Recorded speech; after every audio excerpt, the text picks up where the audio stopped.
Welcome back to All This Math. This is Professor Parker. I got my Mary McLeod Bethune pen on again, and we're going over some Pracis math. All right, Pracis math, Pracis core math. All right, we're going to go over a problem number 46 from our diagnostic test that my students have been working on. All right, so I'm going to read number 46. The complete question will be in the notes on the YouTube video in the future. All right, when I post this video for you to see, but I'm going to read them right now. Number 46 states, a rectangular yard is 30 feet wide. A rectangular yard is 30 feet wide. The length of the yard is 4/3 the width. 4/3 the width, or 4/3 times the width. If Jeannie wants to hang a clothing line diagonally across the yard, how many feet of line will Jeannie need? So a couple things. Rectangle and diagonal means that's kind of a giveaway, a dead giveaway that this is a Pythagorean Theorem question. All right. We're dealing with a rectangle and we're dealing with a diagonal. When you draw a diagonal inside of a rectangle, what you're doing is you're creating two right triangles. What's a right triangle? A right triangle is a triangle that has one right angle. What's a right angle? A right angle is an angle that measures 90 degrees. What does that mean? Well, it looks like a capital L. That angle looks like a capital L. That's what a right angle is. So you're talking about a triangle that basically one part of it or two of the legs, when they come together, they form a capital L that looks like this.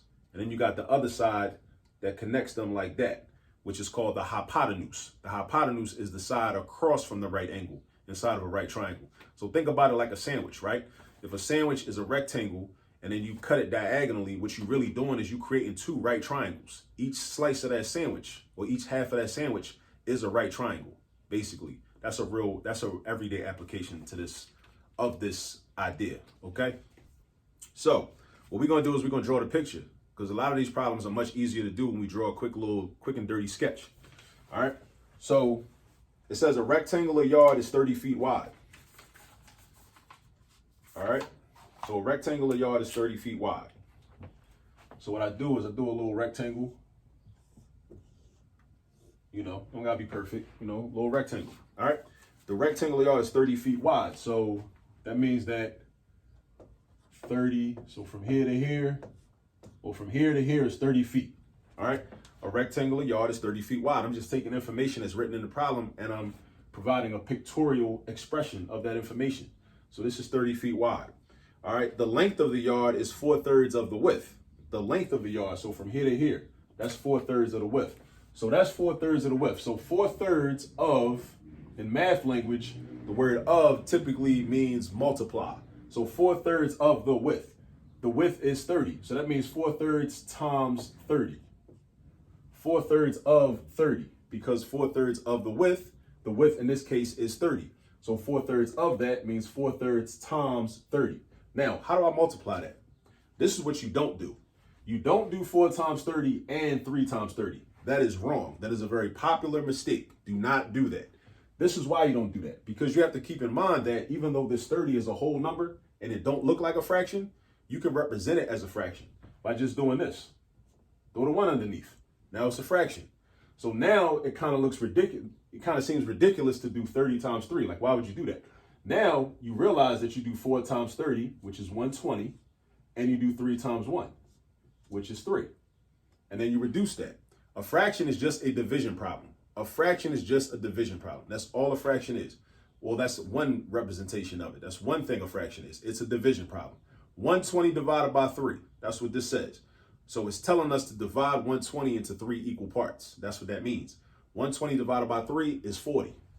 So this is 40. So that means that the length is 40. The width is 30, the length is 40. The width is 30, the length is 40. All right, that's very important. All right, now let's keep reading. Next sentence says, if Jeannie wants to hang a clothing line diagonally across the yard, how many feet of line will Jeannie need? So a clothing line is going to be diagonal, right? So I'm going to do it like this. So let's say it goes from here to here. Now that's not perfect, but you get the point, right? This is diagonal from this point to that point. This is a right angle. This is a right angle. This is a right angle too, but it's cut. This is a right angle also. That's part of the definition of a rectangle. A rectangle is a quadrilateral that has 4 right angles. It's also a parallelogram that's got 4 right angles. That's another way to think of a rectangle. All right. Now, this is a right triangle. This is a right triangle. When we try to find measurements dealing with right triangles, we use something called the Pythagorean Theorem. All right. Maybe we shouldn't be calling it the Pythagorean Theorem, but that's a conversation for another day. But we use something called the Pythagorean Theorem in most circles. All right. So we got the length from here to here is 40. The length from here to here is 30. Now check this out. If the length from here to here is 30, then what do you think the length down here is? If this is a rectangle, rectangles have 2 pairs of equal sides, 2 pairs of equal sides. So if this is 40, this side is 40. If this side is 30, this side is 30. So you put the 30 right there, and you put the 30 right there, right? So we got 40 and we got 30. We got 40 and we got 30. All right. Now we want to figure out this right here. How much line is she going to need? How much line? Once we know the length of this hypotenuse, because that's what that's called. It's called a hypotenuse, right? It's across from the right angle inside of a right triangle. The name for that is a hypotenuse. That's what we call it. We call it a hypotenuse. How long is this line? How much does she need? So we use something called the Pythagorean Theorem, which says this: a squared plus b squared equals c squared.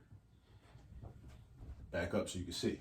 A squared plus b squared equals c squared. Now, if you're not familiar with the Pythagorean Theorem, you should be asking, well, what's A? What's B? What's C? What do those letters mean? Right? If you're wondering that, you're on the right track. Pat yourself on the back because you're on the right track. A and B are the 2 legs of the triangle. So 30 and 40. Now, does it matter which one is A and which one is B? Nope, it don't even matter. It don't even matter. You're going to get the same answer anyway. And it's going to be correct anyway, as long as you do the mathematical steps properly. So 30 could be A, 40 could be B. Or 30 could be B and 40 could be A. It's not going to make a difference, right? We're trying to figure out what C is. C is the hypotenuse. A and B are the legs. C is the hypotenuse. A and B are the legs. C is the hypotenuse. Now, it's a good thing this is a video. You can pause and rewind whenever you need to, because that's key information right there. A and B are these 2 legs. C is the hypotenuse. So C is going to be the length of the amount of line that she needs to hang for her clothing line. All right. So now we're going to replace these letters with these numbers, and then we're going to do the math.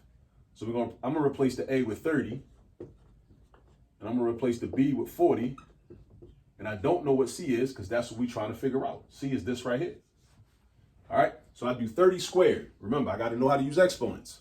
30 squared does not mean 30 times 2. It means 30 times 30. It means you create a multiplication statement or a multiplication sentence where this number is in that sentence twice. So 30 times 30. 30 times 30 is 900. We can figure that off the top of the head because we know 3 times 3 is 9. And this has 2 extra zeros. One of the 30s has a 0. The other 30 has a 0, leaving you with 900. Then over here, 40 times 40 is going to be 1600. And then that equals C squared. We don't know what C is. Now, let's add 900 plus 1600. 900 plus 1600 is equal to 2500. So 2500 equals C squared. Now, how do we get C by itself? This is not C. This is C to the 2nd power. So we need to get rid of this exponent. The way you get rid of this exponent is by doing the opposite of squaring something. The opposite of squaring something is taking the square root of something. So it looks like this. On the right side, we do the square root of C squared. On the left side, we do the square root of 2500. Over here, we got C. Over here, we got 50. 50 times 50 is 2500 because 5 times 5 is 25. And then the 2 zeros is that right there. So the 50 is equal to C. So that means that she needs 50 feet of clothing line based on this information given in this problem. She needs 50 feet. All right. Now, I hope that made at least a little bit of sense. If it didn't, again, you can rewind, you can pause, and all that. All right. And also for the Pracis, make sure you familiarize yourself with the Pythagorean Theorem. A squared plus B squared is equal to C squared. Also know what numbers to replace A and B with. Sometimes you will have a value for C given to you. You need to know what number to replace C with also. All right? And I'll see you in the next video. Peace.